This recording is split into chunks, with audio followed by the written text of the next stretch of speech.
Okay, so today we're going to look at the air suit, which is the air element, which is the sword suit. The sword suit is the thinking suit. It's your intellectual life. It's your intellect, and it's your communication. So intellect and communication is the sword suit slash the air element. So whenever you think of the sword suit, you think of thoughts and you think of communication. And we're going to go through this just like we did with the wand suit. One of the things, if you think of your chakras, think of the air suit as being like around your lower, like your communication, your throat chakra, and your intellect. So it's speech and thinking. It's also air. Now, like fire, air is also very changeable. It's not as concrete as you would think of water, the water element, or the earth element. So fire has a lot of volatility, and air also changes. You think of the wind, you think of tornadoes, you think of breezes. So you think of how quickly it can all change. Hurricanes, all kinds of things like that. So this is the sword suit and the air suit. Again, we'll start with the beginning. And we see here, again, like we saw in the wands, there is a building as you go up from 1 to 10. As you go up the hierarchy of numbers from 1 to 10, you'll see it gets more intense. The feelings get more intense. The challenges get more intense. So when you get a 10 of swords, it's very different from getting a 2 of swords. The energy is really a lot of energy going towards the end, going especially up this last second row. So we'll start with the ace of swords. Now, ace of swords is again, it's the seed of the suit, the seed of the element. And it's the idea, the spark of an idea. The other one was a spark of inspiration. This is a spark of an idea, a spark of a thought, a spark of some form of communication, a murmuring. And it also holds the entire suit in hand. So this is, again, it's the hand of God. This is it's a very spiritual card in many ways, like all the aces, where it's coming into fruition, it's manifesting. And whenever anything manifests in the tarot, it's usually a manifestation of spirit or of something out of the ordinary. So here we have the Ace of Swords. And it's also, what else does it mean? It means, what is thought? Thought can be confusing, but thought can also be clarifying. So we have the confusing and the clarifying with thought. It's so this could be something that is bringing forth a lot of clarity. Swords bring through confusion as well as clarity. Confusion in thought and confusion in communication. And they can also bring clarity in thought and clarity in communication. So you have a double-edged sword. Ooh, that's I just thought of that now. That's cool. Anyway, so here we have the Ace of Swords, the Ace of Air, the element. Here we have the 2. Now, as we said earlier with the wands, you're going to start seeing the 2s. All the numbers are sort of have the same kind of feel to them. This is a choice that you have. These are 2s. This is a duality. It's also a choice. So here's this woman or man. I think it looks like a woman to me, sitting in front of the water with arms crossed, with 2 swords. In other words, there's a decision to be made, a difficult decision, and she's trying to make it logically. Her eyes are blindfolded, so she's trying to figure things out, which way to go, what to decide. You can take it and also like in any card, you can also look at the card itself to give you more information. If you want to see it just as the swords and as the number, and the air and the number, that there's a choice to be made. But you also can look at the card itself and see how there's, it's nighttime. There is not clarity here. There is some desire, some hidden knowledge, something that's hidden in the shadows. Water, of course, is we're going to go into the water suit next time. And water usually is mystery and intuition. Then we have the land here, but we have a darkened sky. So looking at the picture, you can see that it's not, it looks like there's some dilemma facing this woman or man or figure because it's not sunny and bright. You'll notice a lot of the sword suits, there's not a lot of sun or brightness in them.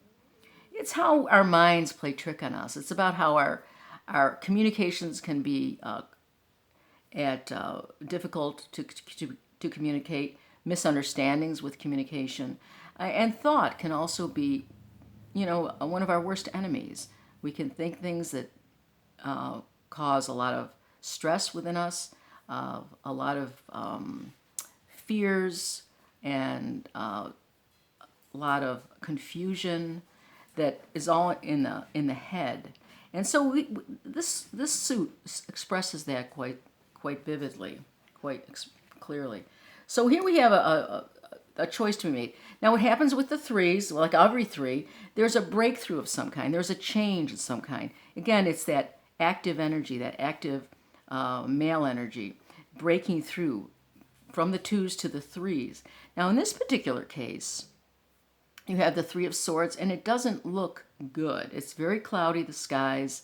You have this angled weather pattern, possibly rain or sleet or something. And then the swords are going through the vulnerable heart. So this shows a situation where the mind has taken over the heart. Your thoughts are sabotaging your heart.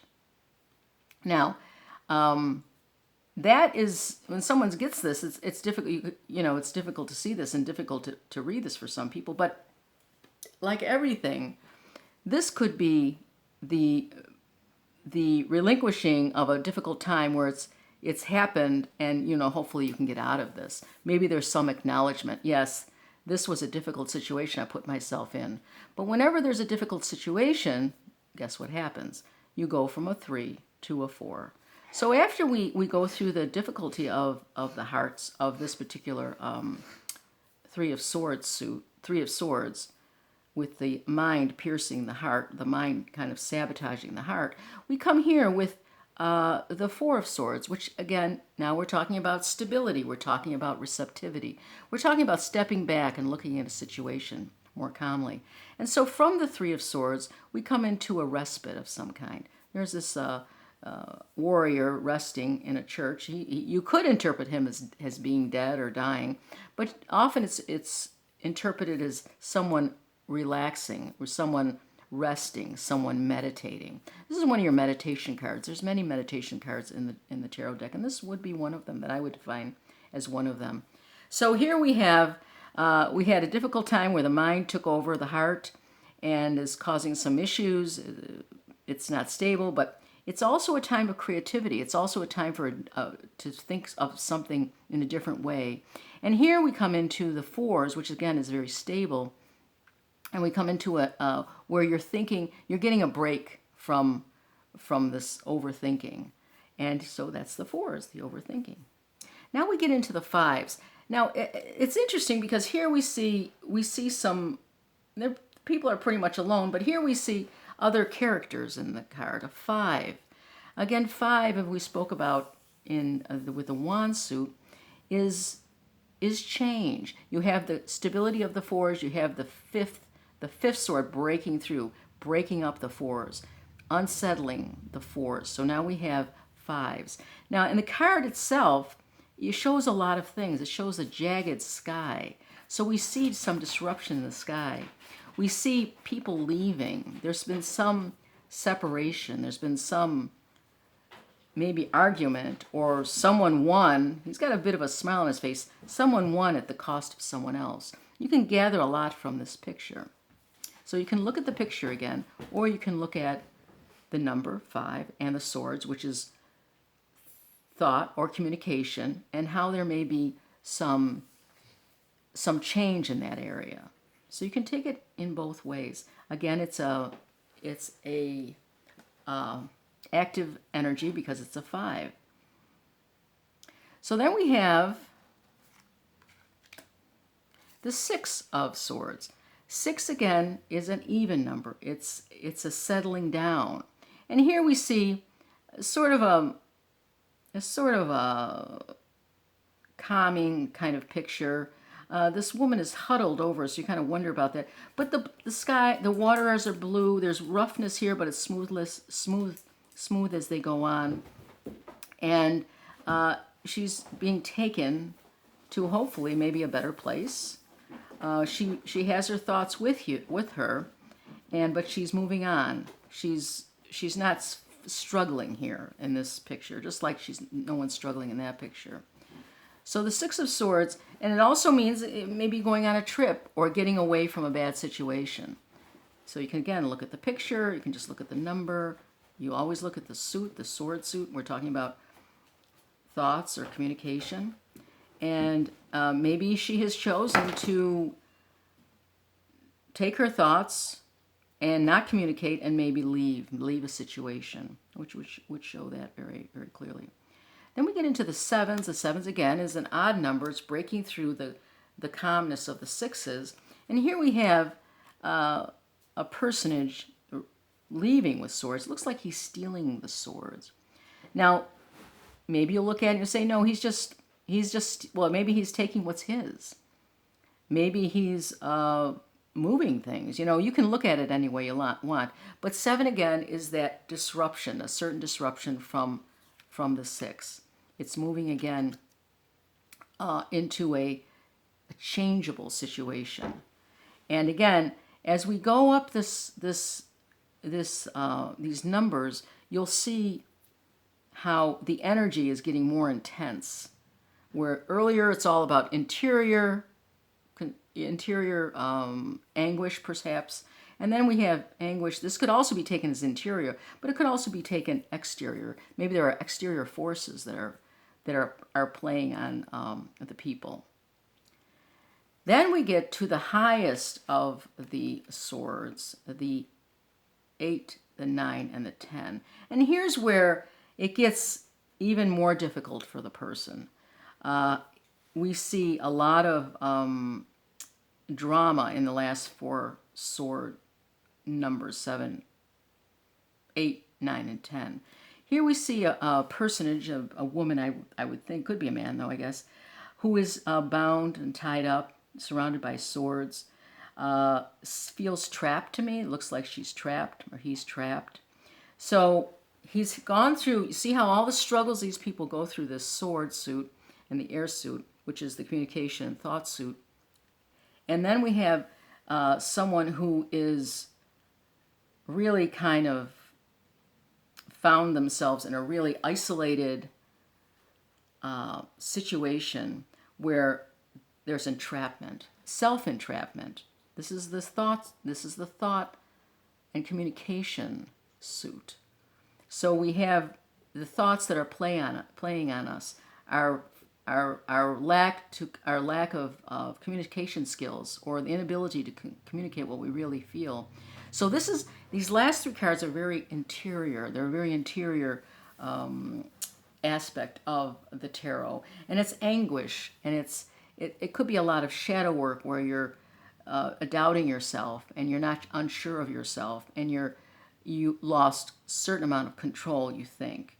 And so these are difficult cards, but with all your difficult cards, you can come out of that. It shows in a lot of ways that you're facing these things, even though this is tied up and this one's looking down and this one looks at it.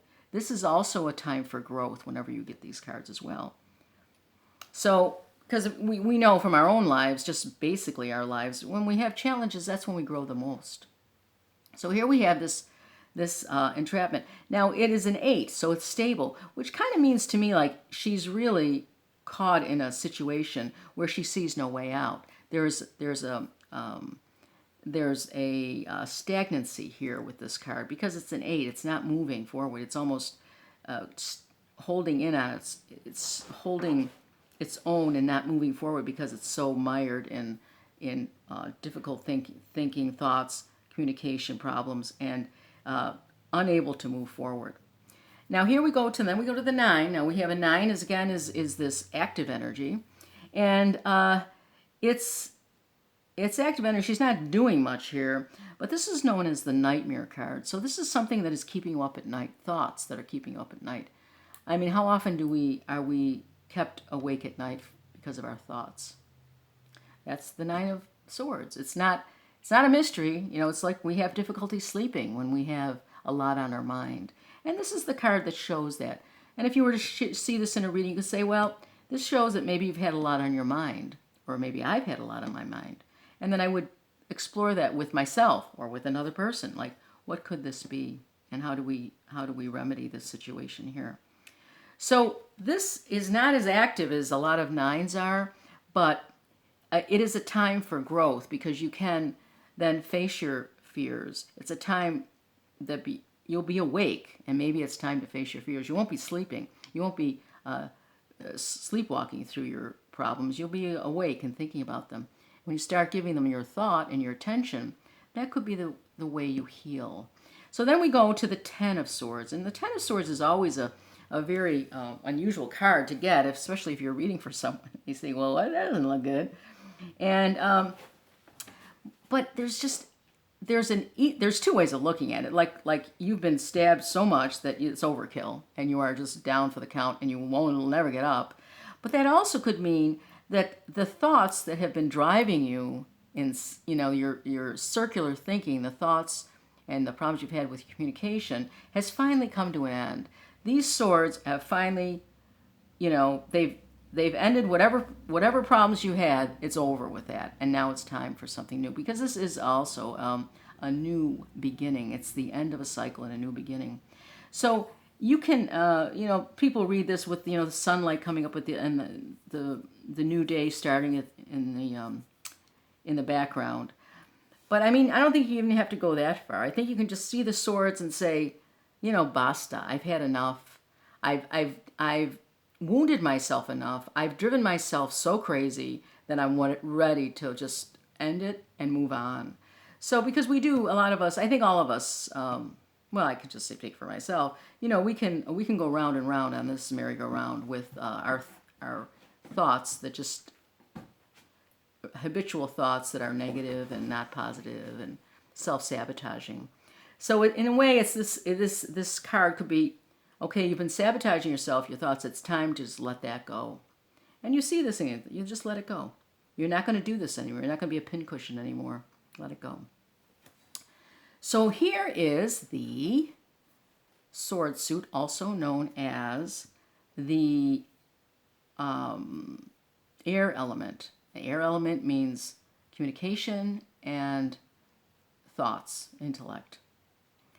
A lot of people feel that this is a very difficult suit, the most difficult suit of the deck. And it certainly has its challenges. But we all know that our thoughts, I think, are of everything we deal with in life, our own thoughts are what mostly holds us back. It's how we think and our lack of inability to communicate. Once you open your communication skills, once you start talking to people, that loosens it up. And then once you challenge those thoughts and start seeing things in a different way, in a different perspective, with a different perspective, you overcome this. And then whenever you overcome anything, you become a stronger person. So this is a blessing of the tarot, I feel. And that is the sword suit and the air element. Thanks for watching. Have a great day.